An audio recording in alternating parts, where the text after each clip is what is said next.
Mm.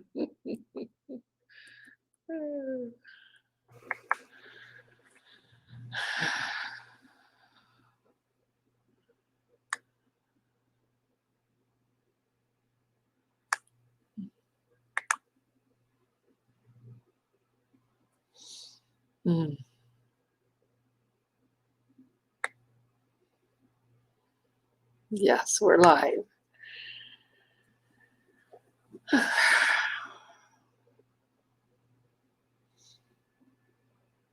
Welcome.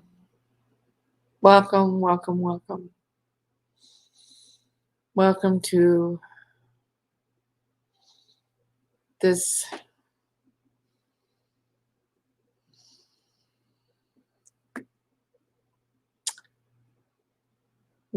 reminder. Mute your phones. Let this be a time for you.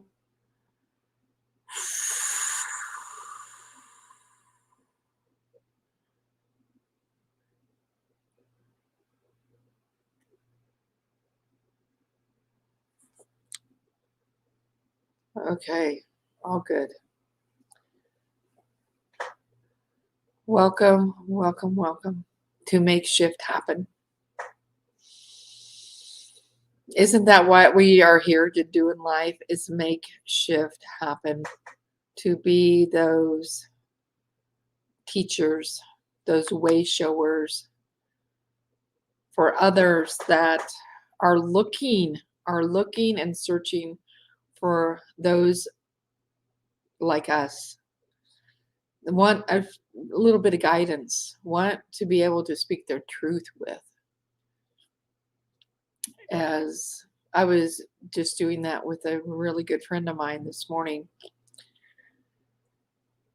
So before I go into that, I just want to welcome everybody here.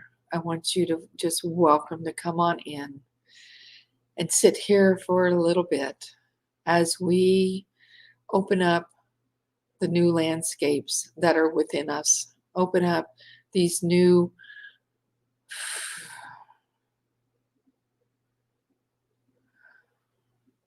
different awarenesses, different thoughts, up-leveling ourselves by gathering here every Wednesday at noon.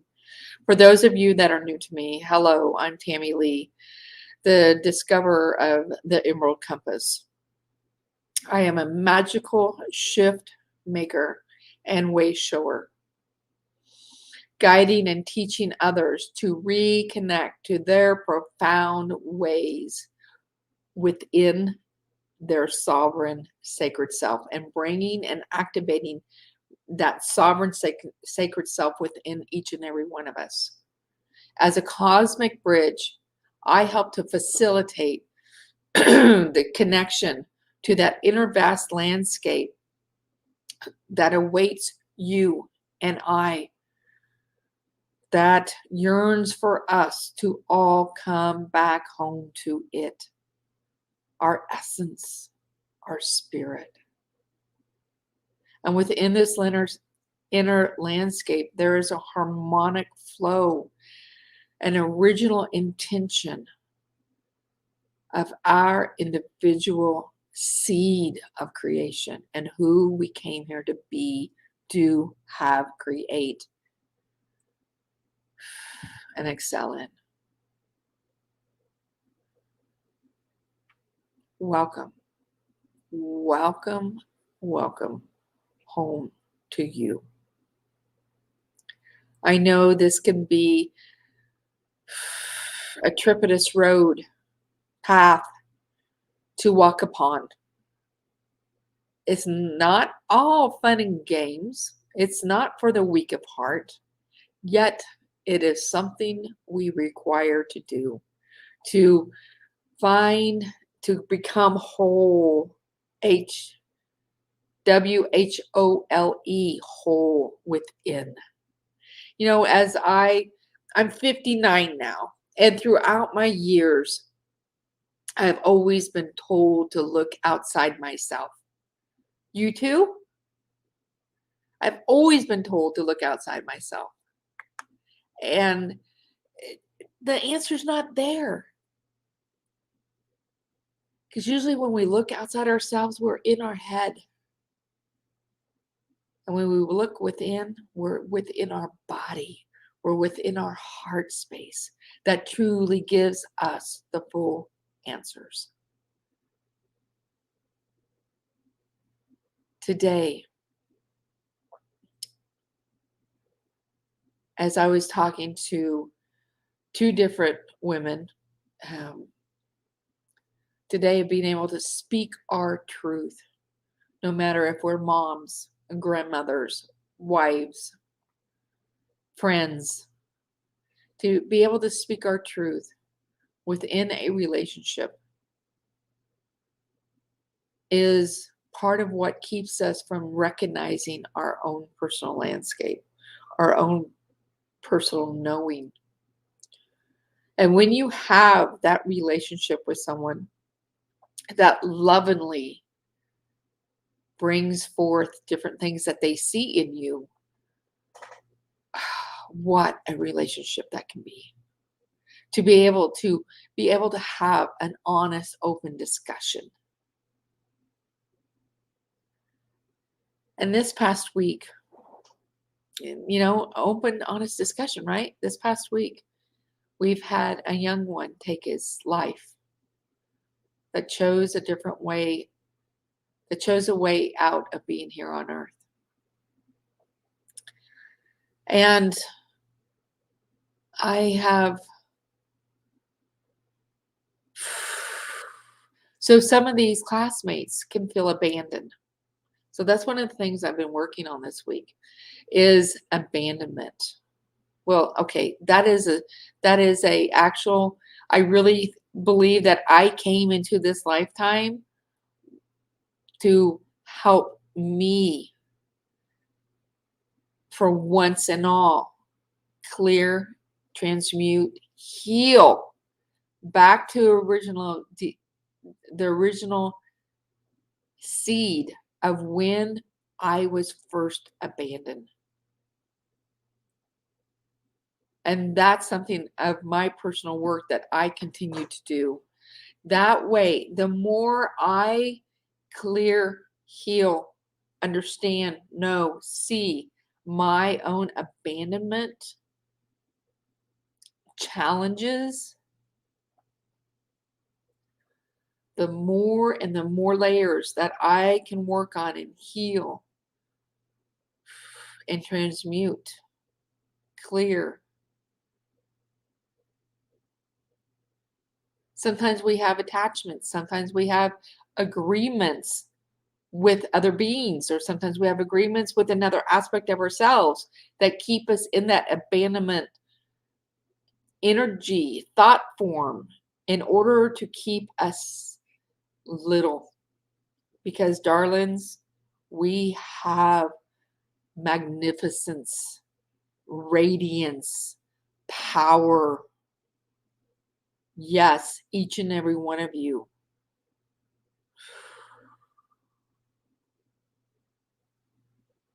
Each and every one of you have this. And sometimes we have made an agreement with ourselves on a different time frame, a different dimension, and a different reality, different lifetime of where we made an agreement with the aspects of our own selves that we brought forth in this lifetime to work out, to figure that out and heal that. And the more we do this, because abandonment is one of the main underlying energies that streams through most people, whether they want to admit it or not, or whether even they know it or not.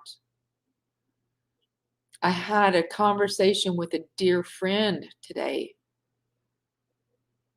that when we traced back, because she's noticing things through my own language, of when I type her a message and she's like, wait, okay, there's something here. We need to look at this together, Tammy. So when we talked earlier today, I realized we had, I always kind of knew we share a different lifetime together because she feels like such a sister. She's part of the sisterhood of that which I have been of and am of today, and growing a sisterhood. And I realized in a different lifetime, she was taken from me, nothing beyond our own controls. Okay. So abandonment. And it was a devastating event.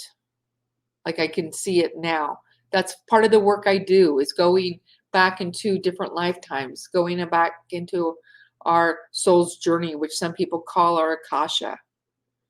That's some of the work I do with my clients. And when we can go into this other lifetime and we can see that story or that circumstance that created this abandonment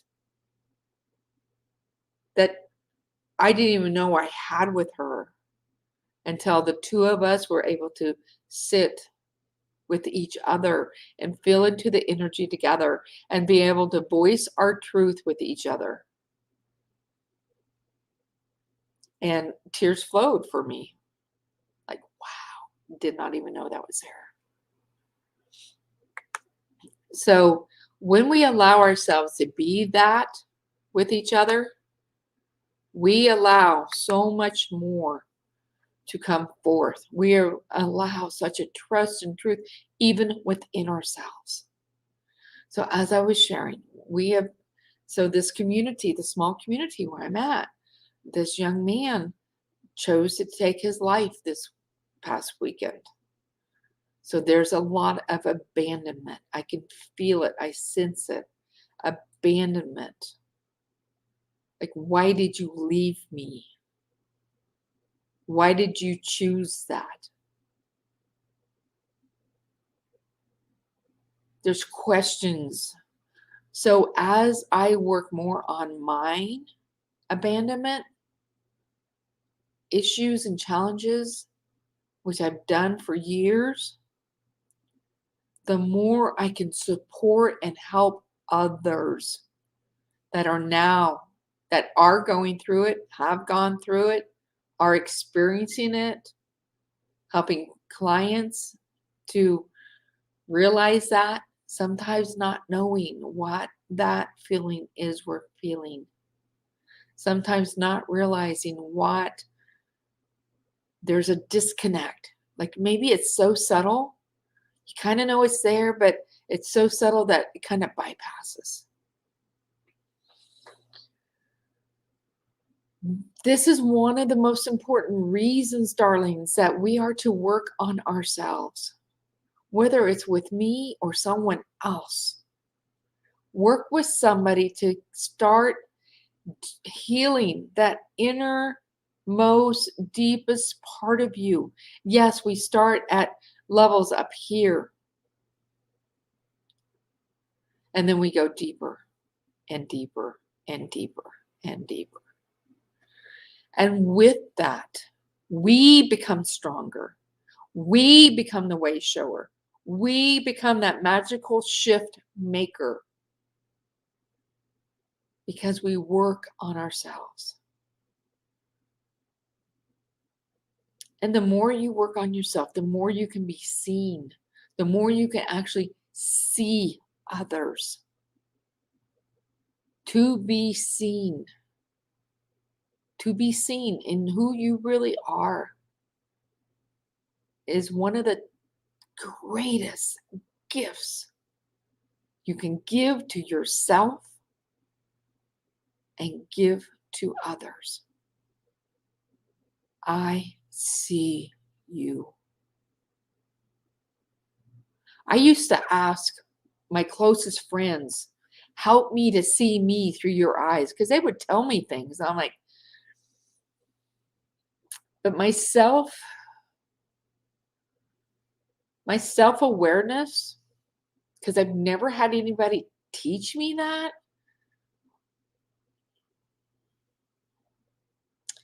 which leads into self-confidence. But there's even more to that.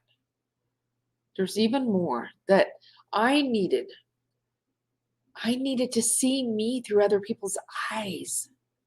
So when they say, I see you, Tammy, I see you, Tammy Lee, I ask them, well, what is it you see? Describe to me, because I'm very visual. Describe to me what you see. Describe. And then I can, like right now, I'm just sinking into that energy. Because I can feel other beings energetically describing to me how they see me. Yes. And it brings this inner knowing, it brings this inner confidence that's so much, like, I mean, that deep inner. So we have layers and layers and layers and layers. And then we have that oomph within us, that knowing within us. Yeah. That's when you know you got it, girl. That's when you, yeah, know you got it. Boom, baby, boom. How do you see yourself right now? Please share. How do you see yourself right now? Yesterday, I wasn't seeing myself as much. For some reason, I was exhausted. Even though I was eating right, drinking my water, but also doing so much energy work, I ended up taking 2 different naps. But I allowed myself, because I am still learning at different levels of self-respect. I respected myself to, that's okay. Just go lay down, Tammy. Just go lay down. It's okay. Giving ourselves permission to be. That's one of my mantras. Write this down. I give myself permission to be me in all my glory, in all my radiance. But the main one, I give myself permission to be me. Yeah, right?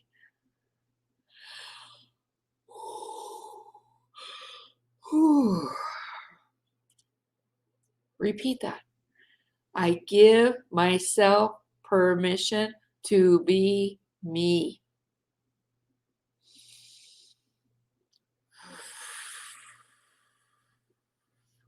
And allow that energy right now to even settle into your muscles, into your tissues, into your bones. Bones, bones, bones, bone, bone, bone, bones. That's how I hear the bones sing. Bone, bone, bone, bones. Give yourself permission. Mm-hmm.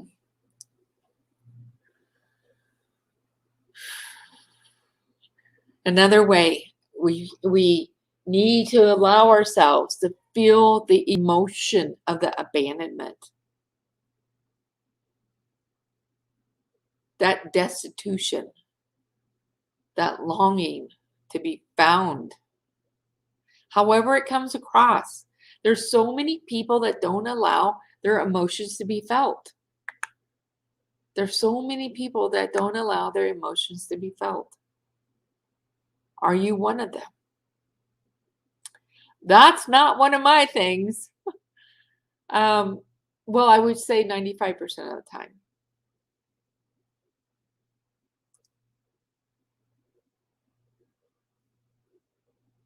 Whew.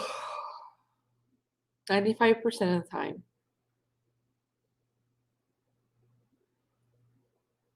Yeah. My emotions, I allow myself to feel them.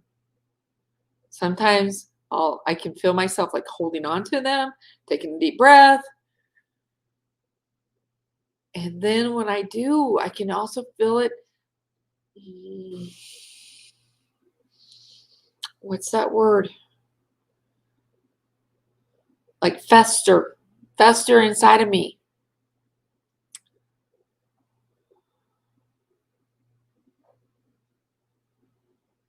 The more you allow your emotion, the more you feel your emotion, the more you speak about your emotion. This is vital. I do energy work, and even like when I have to heal something, I make sure I have the right and perfect people around me. So then I allow the emotion.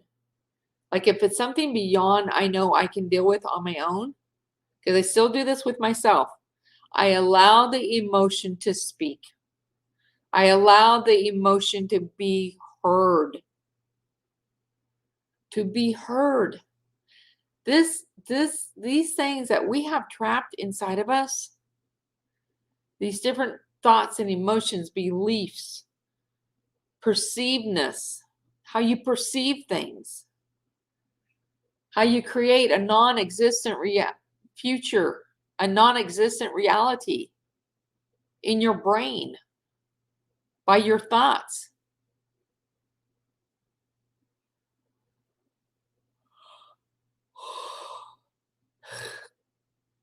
I was really good at that as little as 7 years ago, until I had somebody brave enough to tell me, Tammy, you're creating a non-existent reality within yourself.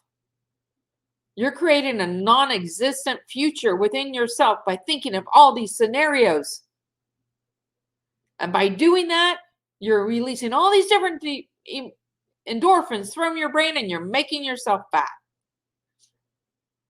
Like, whoa, dude. I was creating a non-existent future, a non-existent reality by my thoughts. By my thoughts. How many of us do that? And then it takes us into a spiral, or it has us to be depressed or feel like, creating a non-existent reality with our thoughts. That a worrisome one, right? Now, what if we turn that around and created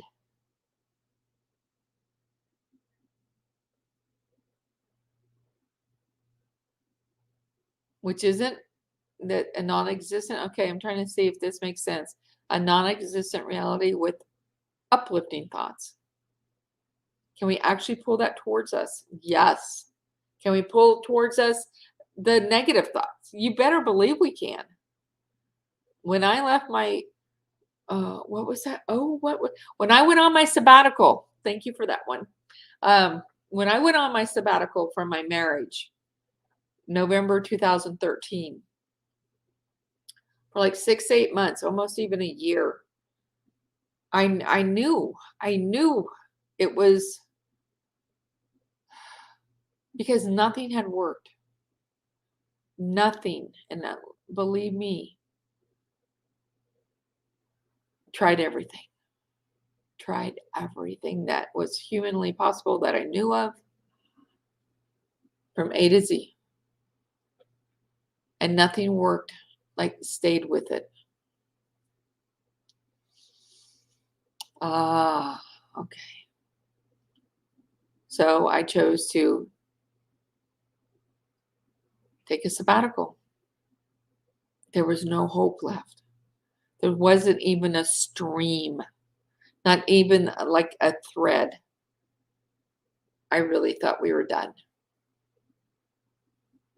And I moved out. And what was the purpose of me sharing this with you? Oh, creating non-existent future with our own thoughts. I was creating a non-existent future of how everybody was going to react, how everybody was going to be, how, I was going to devastate my family. And I'm not saying any of that. And I'm not saying none of that happened. It did. Yes, my family was devastated.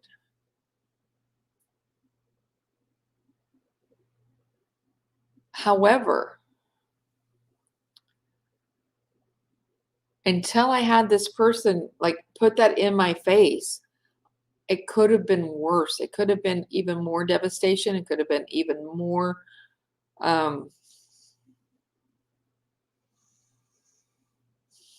harmful to the spirit of my children and grandchildren. Are there things I wish I would have done different? Yeah, you better believe there is. But when we create a non-existent future with our thoughts, let's start paying attention to those thoughts and what they are.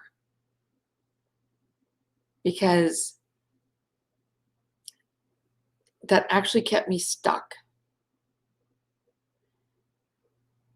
It kept me stuck, and it kept me in because of the abandonment that I felt from other lifetimes that I didn't know at that time I had brought forth.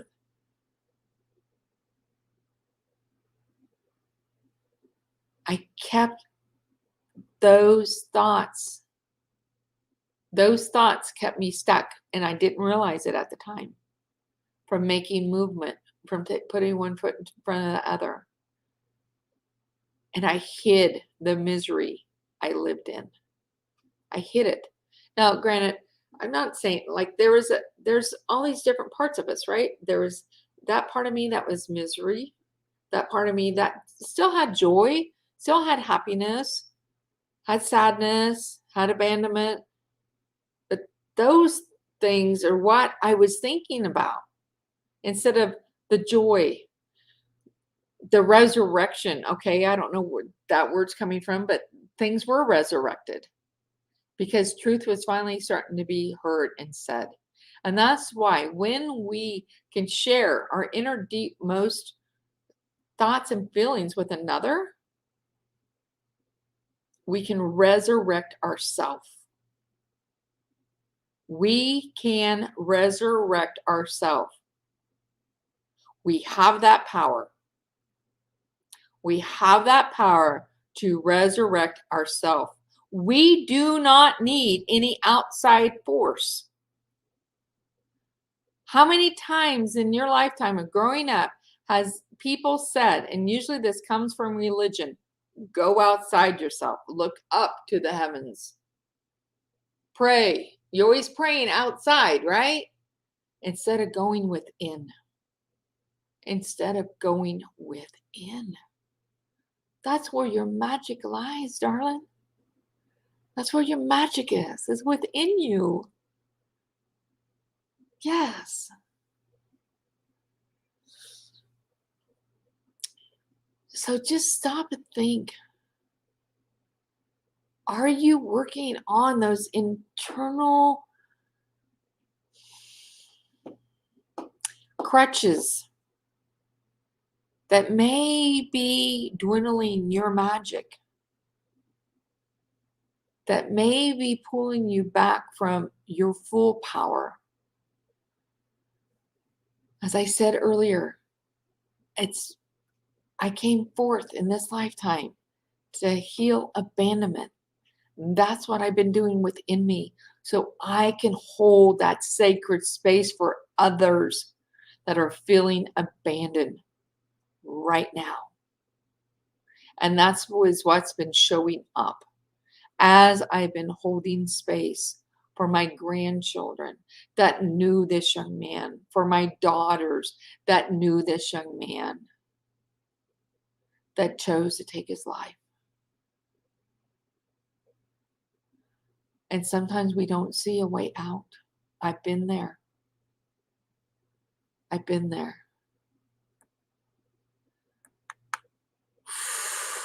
It's a heavy subject, right? It's a heavy subject to talk about. The more you can talk about your emotions, the more the energy moves. The more you talk about your emotion, the more the energy can move.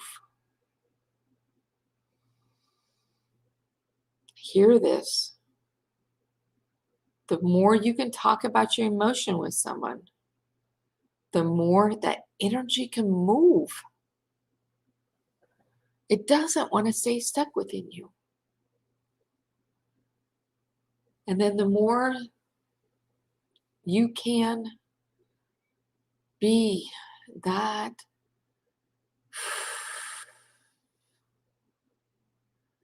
shining star, that solidness for those that are looking for someone that can hold space for them, that can be there with them, that can be there with them, that can hold, that can be that solidness with them, for them, as they're going through their emotional experience. You be in that space, you being that for others, is one of the greatest gifts you can give to another person.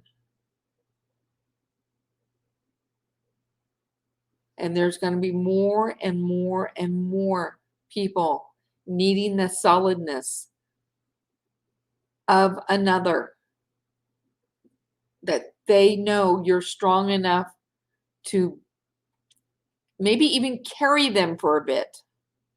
Because sometimes, let's face it, we're not strong all the time. Sometimes I want somebody to carry me. There are times when I just need someone else to carry me for a bit, so I can take that deep breath, so I can let the emotions roll, so I can take a nap, whatever it be. Are you doing the inner work? Are you helping yourself, your spirit, your soul to rise up into this magnificence of who you are and what wants to come forth? I encourage you to think about this. I encourage you to see where you can be with all that. Just take a deep breath. And it's not anything right or wrong, good or bad, nothing about making ourselves bad about.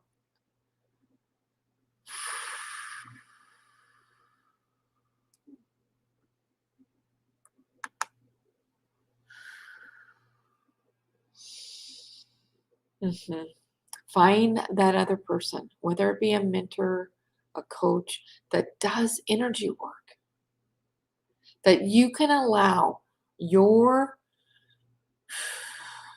emotions, because there is energy energy and emotion go together, right? There's energy with emotion, and that energy wants to move. The emotion wants to be heard. The more you talk about your emotion, I'm not saying getting sucked up by it. The more you talk about your emotion, this time we're talking about abandonment, the more you can share about that. Dive into it. See where it first came from. The more you can talk about it, the more the energy of that feeling comes up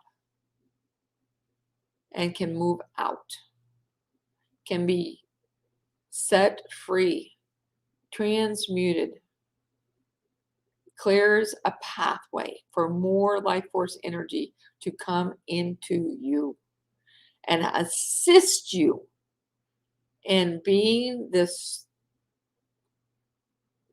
strength, this foundation, this boom, I'm there. People are going to need you. People are needing you right now. Boom, you're there. That's what I'll be tomorrow. That's what I am right now. That's what I'll be tomorrow as I go to this funeral. That solidness of sacred space holding as emotions, because just in being that,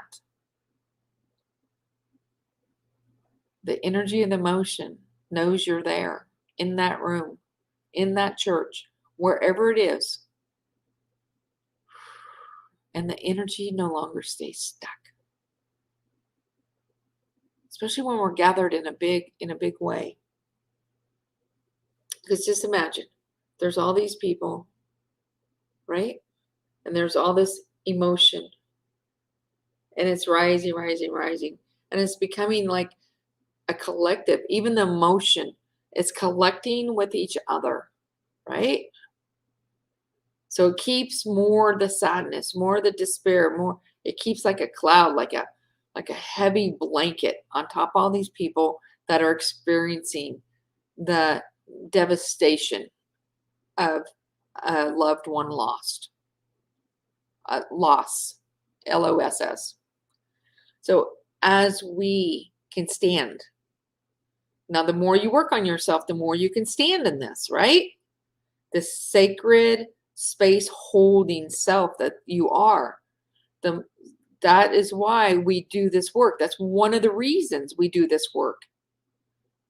That we work on ourselves. That we dive deep and we heal and we transmute and we let go of the agreements and unwind the attachments and sometimes we'll find a curse, and that curse gets revoked, gets dissolved. That's a better word, gets dissolved.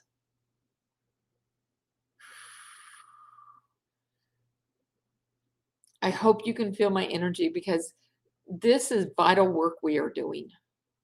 This is absolutely vital work that we are doing in order to be the sacred space holders that we are being called to do and be. To be able to have others be able to express their emotion, to be able, because just in that sacred space holding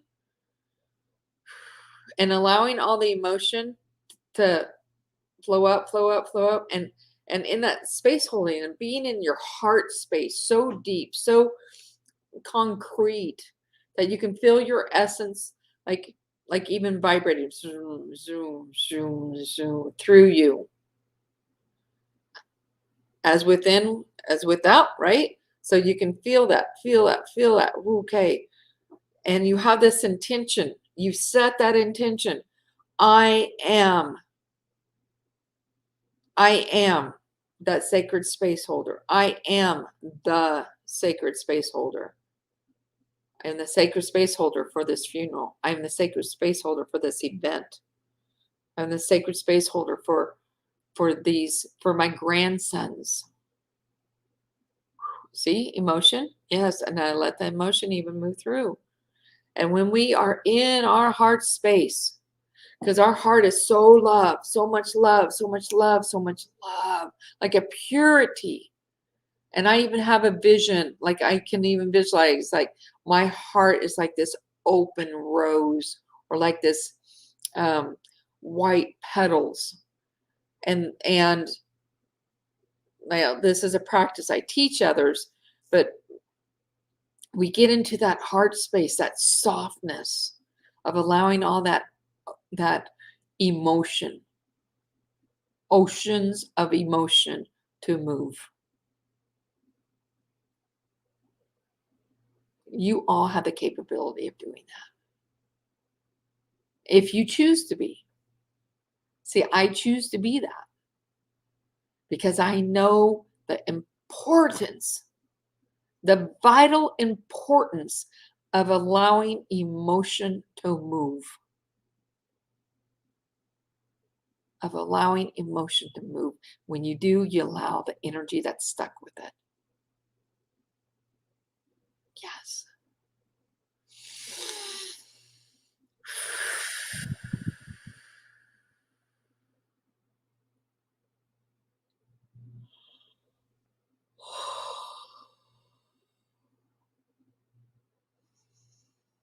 Mm-hmm. I know each and every one of you that are either live here or listening to this have that capability, or you wouldn't have found your way here. I know you have that capability. And yes, it is work. It is so worth it. It is so worth the work. And the tears that you might, okay, I'll just put this. It's so worth the tears that I have shed of doing my inner work. Because do you know that when you're doing that, you're also healing generations, like multitude of generations before you and multitude of generations coming after you. So then your children, your grandchildren, and all those other beings that come after you are not carrying those burdens. No longer. That's why it's absolute one of my biggest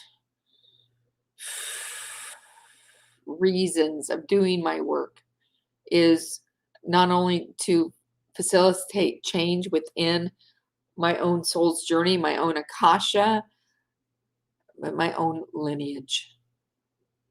Even in my lineage and within me, to,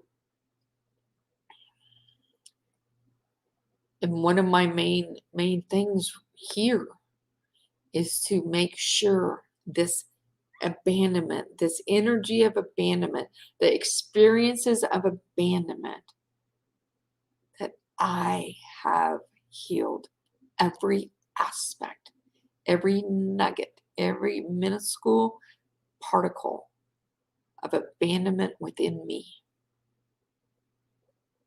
Therefore, none of my children, nor my grandchildren, nor all those that came before me will no longer feel that and will no longer carry that forward, because that is something that has kept me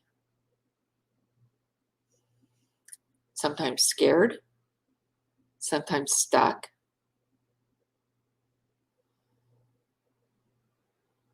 sometimes feeling like I was walking on eggshells.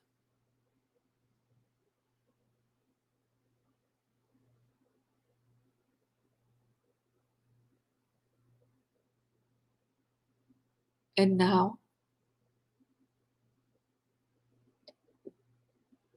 maybe 5% of the time, I catch myself doing that. So it is a process. It does take time. I know you can do this. I know this. I believe in you. I believe in you. I believe in you. Thank you, thank you, thank you for joining me here today. Let's keep this conversation going on inside our Facebook group or over on YouTube, wherever you're listening, even on the Emerald Compass. And if you have any questions, thoughts, concerns, want to reach out to me, you can send me a private Facebook message, or you can, those of you that have my phone number, you can reach out by text message, or you can even email me at hello@theemeraldcompass.com. Again, you can email me at hello@theemeraldcompass.com. Thank you, thank you, thank you. Thank you for being here today. Much, much love to you.